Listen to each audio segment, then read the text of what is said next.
Coucou tout le monde, c'est Aurélie, bonjour et bienvenue à chacun de vous. J'espère que vous allez tous vraiment très bien.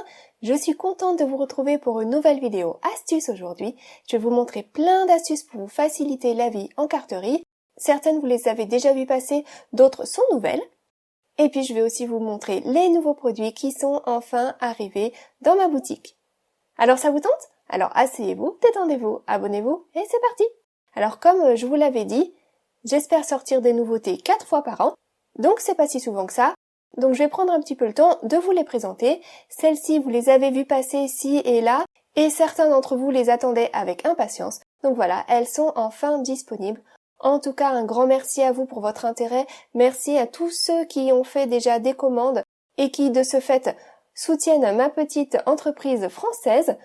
J'ai beaucoup de retours très positifs de votre part. Vous êtes content de la rapidité d'envoi, vous êtes content de l'emballage et vous êtes également content, heureusement, de la qualité des produits parce que c'est ça qui est important.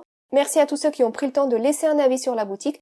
Comme ça, pour tous ceux qui se posent des questions, allez voir les avis laissés par les autres. Je vous le rappelle, j'essaye vraiment de vous fournir de la qualité. Donc ce sont des tampons en photopolymère. Donc la qualité, elle se sent, elle est là, ils sont assez épais. Ce ne sont pas des tampons transparents en silicone comme vous pouvez trouver chez Action par exemple. C'est du photopolymère. Et c'est pas du made in China, c'est fait en Angleterre. Donc sans plus tarder, je vais vous présenter toute la collection. Donc il y a 4 sets de tampons transparents. Il y a également un set de matrices de coupe. Et puis il y a également un pochoir. Donc je vais vous montrer tout ça.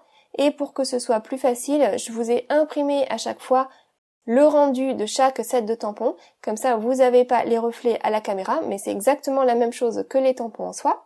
Donc le premier set de tampons, c'est le set Joyeux anniversaire.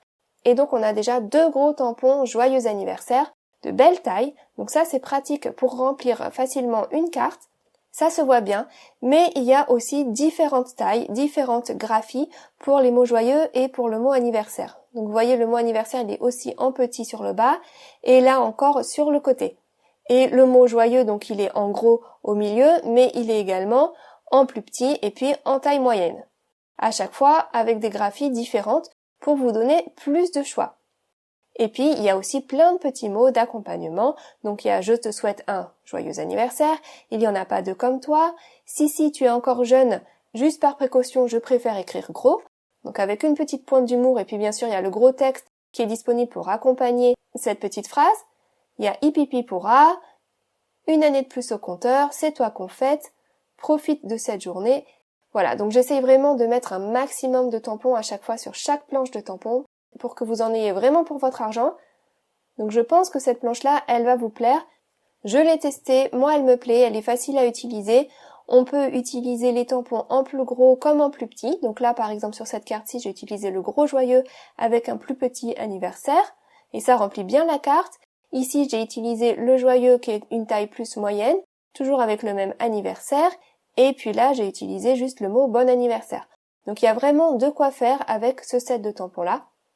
Et les cartes d'anniversaire, c'est quand même assez fréquent qu'on ait à en offrir, donc ça vaut le coup. Et puis par exemple ici, j'ai également utilisé le petit mot Hipipi pourra. Tant que j'y suis avec cette carte-ci, je vais vous présenter les matrices de coupe qui vont donc avec cette planche de tampons. Donc dans ce set de matrices, il y a 4 matrices différentes. Donc il y a déjà la matrice qui va découper le mot joyeux, qui est donc la même taille que le gros tampon là. Il y a la matrice qui va découper le mot anniversaire. Même chose, c'est la même taille que le gros tampon anniversaire. D'accord? Et il y a la matrice contour, qui va donc englober ces 2 tampons là. C'est une seule matrice pour tout le contour. Et donc par-dessus, on peut y coller le mot joyeux et le mot anniversaire. Donc là, vous la voyez en noir sur la carte. Et puis pour vous donner plus de choix, j'ai également rajouté une matrice joyeux pour avoir une police de caractères différente pour le mot joyeux. Donc voilà un exemple. Donc ça c'est une carte Eclipse que j'avais faite. Et vous voyez c'est donc différent. Le mot joyeux est différent. Le mot anniversaire c'est le même. Les 2 mots joyeux vont visuellement tout aussi bien l'un que l'autre avec ce mot-là. Et donc voilà, ça vous laisse un peu plus de choix. Donc voilà pour ce set de matrices de coupe-là qui est donc assorti à la planche de tampons Joyeux anniversaire et qui peut être facilement complétée par cette planche de tampons. Ensuite, une planche que j'aime aussi beaucoup, c'est la planche fait main. Et ça va vraiment vous permettre de personnaliser vos cartes, vos créations en ajoutant des petits logos, des petits sceaux qui vont montrer que c'est 100% fait main, que c'est fait avec amour. Ça va vous permettre également de signer vos créations. Donc là, par exemple, il y a marqué fait main pour toi, là, fait main avec amour, et là, une création de, et ça vous laisse la place pour signer. Il y en a plusieurs comme ça que vous allez pouvoir compléter, ajouter votre prénom pour indiquer que c'est vous qui avez créé la carte ou la création qui vient d'être offerte. Donc il y en a certaines que vous allez pouvoir compléter. Donc là, par exemple, c'est marqué de la part de, pour toi, donc vous ajoutez votre nom. Là, c'est marqué fait avec amour par. Et il y a aussi des tampons qui n'ont pas besoin d'être complétés, par exemple 100% fait main, édition limitée. Là, c'est écrit créé pour toi par et vous pouvez compléter. Là, c'est marqué c'est fait main, fait avec le cœur, fabriqué avec amour, fait main pour toi, 100% fait main, créé juste pour toi, fait main avec passion. Et là, pour toi, de la part de. Et là encore, vous pouvez ajouter votre petite signature. Donc moi, je trouve ça super intéressant de pouvoir personnaliser comme ça les créations. Je vais vous montrer quelques exemples. Regardez cette carte-ci. À l'intérieur, j'ai tamponné fait main avec amour. Voilà. Ça prend pas de place, mais ça a le mérite d'indiquer au destinataire que c'est fait main. Sur celle-ci, j'ai également tamponné 100% fait main. Et sur la dernière, également 100% fait main, mais avec une graphie différente. Donc voilà, vous avez vraiment le choix avec cette planche de tampons là. Là encore, j'ai essayé de mettre un maximum de tampons sur la planche. Donc franchement, vous avez de quoi faire avec ça. Ça aussi, je pense que ça va partir assez rapidement. Ensuite, il y a cette planche de tampons là, que j'ai appelée donc tout en noir. Et voilà, ce sont donc des petits textes qui vont tamponner des petits mots, mais en négatif en quelque sorte. C'est-à-dire que le mot, il va être blanc, il va pas être tamponné, et c'est le contour qui va être tamponné. Alors moi, j'ai appelé ça tout en noir, et là, dans mon exemple, je vous ai tamponné ça en noir, mais vous pouvez prendre l'encre de votre choix. Donc là, par exemple, l'encre Versafine noire, mais pourquoi pas prendre une encre de couleur et tamponner ça également en couleur. Donc à la place du noir, vous aurez de la couleur. Le texte, lui, il sera toujours blanc. Alors ça, c'est super pratique, en particulier pour tous ceux qui aiment le résultat d'avoir un petit sentiment écrit en blanc sur une petite bande noire, comme moi par exemple, mais qui n'aiment pas toujours faire de l'embossage à chaud. Il faut sortir tout le matériel pour embosser à chaud, parfois on n'a pas envie. Et bien là, il n'y a pas besoin, on aura notre texte blanc sur du noir sans faire de l'embossage à chaud. Donc ces petits mots-là, ce sont des mots variés pour toutes les occasions. Donc il y a marqué c'est trop bien, tu es incroyable, juste pour te dire, juste pour toi, je suis là pour toi, tu me manques, quoi de neuf, il y en a pas deux comme toi, heureusement que tu es là, c'est ta fête, coucou, courage, je t'aime fort, etc. Donc il y a vraiment un peu de tout pour toutes les occasions. Donc moi je trouve ça vraiment top, j'ai pas encore eu beaucoup le temps de jouer avec cette planche-là, mais ça ne saurait tarder. Et puis ensuite, la dernière planche de tampons pour cette fois-ci, ce sont les papillons. Et oui, vous les attendiez, vous les avez beaucoup vus passer ceux-là. C'est vrai que j'ai beaucoup aimé travailler avec. Et donc, ce sont des papillons avec des décorations, je sais pas, style bohème peut-être, avec des feuillages à l'intérieur, en tout cas d'un style très moderne. Il y en a 5, de tailles différentes, comme ça. Il y en a pour tous les goûts. Et puis, il y a aussi des petits mots pour aller avec. Donc, juste un petit mot, ta gentillesse me donne des ailes, belle journée, envole-toi. Donc là encore, des tampons en français avec des petits papillons qui vont avec. Donc là, comme je me suis bien amusée avec cette planche-là, je vais pouvoir vous montrer pas mal d'exemples. Donc voici quelques-unes des cartes que j'ai faites avec les papillons. J'en ai fait aussi pas mal d'autres, mais je vais pas toutes vous les montrer. Donc j'ai pu faire de l'embossage à chaud, j'ai pu faire du coloriage avec les crayons de couleur, du coloriage avec les feutres à alcool, et puis avec un petit peu de dimension là, un peu de 3D. Là encore sur du transparent. Voilà, je trouve qu'à chaque fois ça rend super bien. Pour moi, faut dire, j'aime beaucoup les tampons papillons. Donc ceux-là, ils me plaisent bien. Et donc ensuite, la dernière chose pour les nouveautés aujourd'hui, c'est donc ce pochoir. Et c'est un pochoir toujours dans le thème anniversaire. Ce sont des ballons. Donc il y a 4 ballons de tailles différentes, vous voyez. Il y en a des plus gros, il y en a des plus petits. Il y en a même un en forme de cœur. Et ça, c'est vraiment très pratique à utiliser pour faire un petit ballon. On peut faire un dégradé à l'intérieur si on veut. On peut mettre plus de couleurs sur les côtés et un peu moins au milieu si on veut faire un petit effet de relief. C'est pratique pour faire une carte assez rapidement. Il y a même les petits éléments là qui sont donc les reflets. Si vous voulez mettre un petit reflet sur le ballon pour rajouter un petit effet 3D, eh bien c'est possible. Et puis il y a également les petites tiges que vous pouvez rajouter sous les ballons. Mais c'est pas tout. Il y a aussi les masques. Donc les découpes intérieures de chaque ballon. Et ça va être super pratique pour aller encore plus loin dans vos créations. Par exemple, si vous avez mis de la couleur pour créer un ballon et que vous voulez le masquer, le cacher pour continuer votre dessin, eh ben c'est possible et il y en a un pour toutes les tailles. Donc je peux cacher le plus gros, je peux cacher le plus petit, pas de souci. Ça, c'est vraiment très pratique. Et vous pouvez également utiliser les masques tels que, sans avoir fait de dessin en préalable, juste en mettant par exemple de l'encre sur tous les bords et vous aurez donc la forme du ballon qui apparaîtra. Donc voilà, c'est vraiment chouette d'avoir les masques également disponibles, compris donc avec ce pochoir. Donc voilà, ça y est pour la présentation de ces nouveautés. Merci d'avoir pris le temps de m'écouter quelques minutes pour que je puisse tout bien vous expliquer. Comme d'habitude, je vais vous mettre le lien vers ma boutique dans la description sous la vidéo et je vous laisse aller y faire un petit tour et vous promener tranquillement. Voilà, je remercie d'avance tous ceux qui vont faire une petite commande. Merci, c'est vraiment une belle façon de me soutenir. Voilà, allez, sans plus tarder, je passe à la suite de la vidéo et on va donc découvrir ensemble des petites astuces. Alors la première astuce, elle est utile quand on fait de l'embossage à chaud et que par exemple au préalable on a fait un dégradé ou on a appliqué de l'encre, peu importe la façon, sur un projet et qu'on n'est pas vraiment sûr si l'encre est bien sèche. Parce que si on veut faire de l'embossage à chaud par-dessus une encre humide, voilà, ça va pas bien se passer, ça va mettre de la poudre de partout. Donc le premier truc déjà, c'est d'utiliser son petit coussinet antistatique pour être sûr que la poudre aille vraiment bien coller là où on le souhaite, mais parfois ça suffit pas si le panneau est pas tout à fait sec. Donc la deuxième chose que l'on peut faire, c'est simplement d'utiliser notre poudre à embosser à vide. Avant de tamponner avec l'encre Versamark, on va juste venir déposer un petit peu de poudre sur le projet, et si la poudre se décolle sans difficulté, c'est bon, on peut passer à la suite. Si ça reste collé en place et qu'il y en a de partout, alors là, il faut attendre un petit peu que le projet soit plus sec. Voilà. Ensuite, ça je vous l'ai montré dans une vidéo il n'y a pas si longtemps, mais pour ceux qui l'auraient raté, comment nettoyer un pochoir, en particulier un pochoir qui aurait reçu de l'encre Versamark, de l'encre un petit peu collante. Vous me demandez souvent comment je nettoie. Je viens simplement vaporiser un petit peu d'alcool, donc c'est de l'alcool à 70 qu'il y avait dans ma petite bouteille là, et je viens essuyer ça avec un petit chiffon.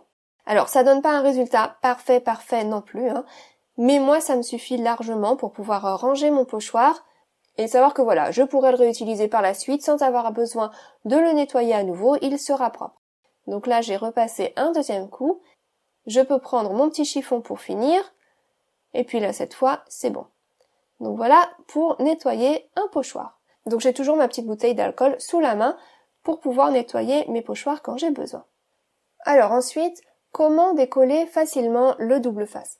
Alors le scotch double face, c'est très pratique, ça colle vraiment bien, mais parfois c'est vrai que ça peut être un peu galère à retirer. Donc déjà, je vais en mettre au dos de ce panneau pour vous montrer. Je me sers d'un petit bloc acrylique pour couper le double face, donc ça c'est pas une nouvelle astuce, donc je la compte même pas, c'est bonus pour aujourd'hui. Et une fois que c'est mis en place, parfois c'est un peu galère à retirer, et parfois quand on enlève la petite pellicule, ça retire en même temps le scotch que l'on vient de mettre au dos. Donc comment faire pour se simplifier un petit peu la vie et retirer ça plus facilement? Vous pouvez prendre un petit plioir et vous allez pouvoir venir bien presser sur votre scotch double face pour être sûr qu'il soit bien adhéré de partout à votre projet. Une fois que c'est fait, vous allez pouvoir prendre un objet pointu comme ce petit poinçon là et vous allez pouvoir glisser facilement sous la pellicule et venir donc décoller le double face. Hop là, vous voyez, ça se fait tout seul. Si votre double face est bien collé à votre projet. Là, pour le coup, vous voyez là sur le bout, j'avais pas bien appuyé, donc je réappuie un petit coup là. Je vais pouvoir reprendre mon poinçon et décoller ça tout facilement, hop là, sans difficulté, sans galérer. Vous voyez? Ça se fait tout seul. Et voilà. Des fois, on peut un peu s'arracher les cheveux avec le double face, mais avec cette astuce-là, ça fonctionne bien. Et du coup, ça m'amène à l'astuce suivante. Quand on a un panneau comme ça et qu'on veut venir le coller sur une base de carte, par exemple, parfois c'est pas ultra facile de viser. Et surtout, le double face, ça colle très bien. Donc si on se plante avec le double face, voilà, pour le coup, il faut tout déchirer ou tout recouper pour recommencer. C'est pas comme la colle liquide où on a un petit peu de temps pour bouger les choses. Le double face, une fois que c'est collé, c'est collé. Donc l'astuce, c'est de prendre sa plateforme pour tamponner, ou si vous avez simplement un couvercle rectangulaire ou quelque chose qui a donc un coin un petit peu en épaisseur, moi j'aime bien prendre ma plateforme pour tamponner puisque je l'ai toujours sous la main quand je travaille. Vous pouvez donc profiter de ce coin-là et je vais pouvoir la positionner dans le coin et me servir de ce coin pour venir viser et coller mon panneau par-dessus. Et vous voyez, je mets mon panneau bien dans le coin, j'appuie sur le coin et j'appuie sur le côté en bas également et ensuite je colle. Et là, bien pour le coup, c'est bien collé directement, c'est bien en face. Vous voyez, il n'y a rien qui dépasse là sur les côtés. C'est nickel. Et du coup, ça me permet d'être sûr de ne pas avoir à m'y reprendre parce que c'est bien fait la première fois.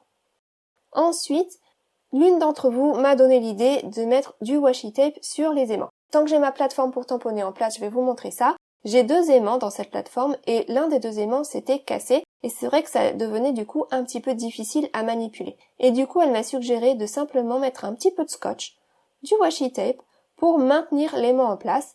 Du coup, mes 2 morceaux ils sont recollés en quelque sorte. J'ai de nouveau un aimant entier et puis c'est beaucoup plus facile à manipuler. Je peux attraper ça plus facilement que sans le scotch. Voilà pour ça. On va reparler des petits flacons de colle, je vous en parle assez souvent. C'est vrai qu'ils sont ultra pratiques une fois qu'ils sont pleins de colle pour venir appliquer sur des petites découpes fines, pour toutes les petites choses qui ont besoin d'être vraiment détaillées. Mais le plus long, pour moi je trouve, c'est de le remplir. Donc l'une d'entre vous, là encore, m'a donné l'idée de remplir ça avec une grosse seringue. Alors moi, j'ai pris une seringue pas trop grosse puisque mon flacon de colle, il est pas si large que ça. Si par exemple vous avez de la colle en litres, donc si vous avez un gros bidon, c'est pas toujours facile à verser dans un petit flacon comme celui-là. Mais par contre, ça a une grosse ouverture. Donc vous pouvez prendre une grosse seringue et venir attraper la colle avec la seringue sans mettre d'aiguille évidemment au bout et vous allez pouvoir venir verser ça dans vos petits flacons de colle. Alors je suis désolée, je ne sais plus qui m'a donné l'astuce, mais je trouve que c'est vraiment une très bonne idée. Alors moi j'ai pas le bon matériel parce que vous voyez là le bout de ma seringue il est plus court que le goulot de ma petite bouteille et du coup ça peut avoir tendance à venir un peu se boucher au niveau du goulot. Mais bon, si j'y vais tranquillement, ça se passe bien. Le problème c'est pas l'astuce en soi, c'est moi qui n'ai pas le bon matériel. Mais si j'avais une plus grosse bouteille de colle, et d'ailleurs je pense que c'est moins cher d'acheter la colle au litre, donc si vous avez une bonne marque d'une colle qui ne gondole pas à me conseiller, je suis vraiment preneuse, laissez-moi un message dans les commentaires sous la vidéo, et là pour le coup je pourrais remplir ça avec une grosse seringue, et ça se fera sans problème. Donc voilà pour cette astuce-ci, là ça y est, mon petit flacon est prêt à être utilisé. Mais alors, que faire lorsqu'on a un projet qui est assez long, qu'on a ce petit flacon de colle qui est ouvert, et qu'on n'a pas envie que ça se bouche le temps qu'on ait fini de tout coller? Parce que des fois, il est ouvert un certain temps quand on est occupé. Alors là, une autre astuce, c'est de prendre une lingette ou bien un petit chiffon, un petit morceau de tissu, ce que vous voulez, ce que vous avez sous la main, et de venir vraiment bien humidifier ça. Donc là, c'est de l'eau. Je viens vaporiser de l'eau sur ma petite lingette. Donc vous faites ça sur votre lingette ou sur votre morceau de tissu. Vous pouvez mettre ça au fond d'un verre ou d'un gobelet et vous pouvez déposer votre petite bouteille de colle par-dessus. Et normalement, l'humidité va faire que ça ne va pas se boucher tout le temps que vous allez donc travailler avec votre colle. Ça va rester humide et puis une fois que vous aurez terminé, eh bien vous pourrez donc refermer la colle. Et voilà. Alors ensuite, comment ancrer une découpe toute fine? Je suis tombée sur une vidéo l'autre fois et j'ai trouvé que l'idée était bonne. Donc je me suis dit que j'allais vous la partager. Si vous avez une découpe fine comme celle-ci par exemple et que vous voulez y mettre de la couleur avec vos petites brosses, avec de l'encre, elle risque de se plier quand vous faites des allers-retours avec la brosse, ça va pas être très pratique. Donc l'astuce déjà c'est de se mettre sur un petit tapis comme celui-ci qui est un petit peu agrippant, donc pour maintenir votre découpe en place, mais là c'est pas suffisant. Et donc l'astuce c'est de garder le négatif de la découpe, de ne pas le jeter et de venir le positionner tout autour de votre découpe. Déjà ça permet que tout ça soit mieux maintenu par le tapis puisqu'il y a une plus grande surface pour adhérer. Et puis surtout, ça va permettre que donc la découpe n'aille pas se tordre dans tous les sens puisqu'elle est maintenue en place par le négatif.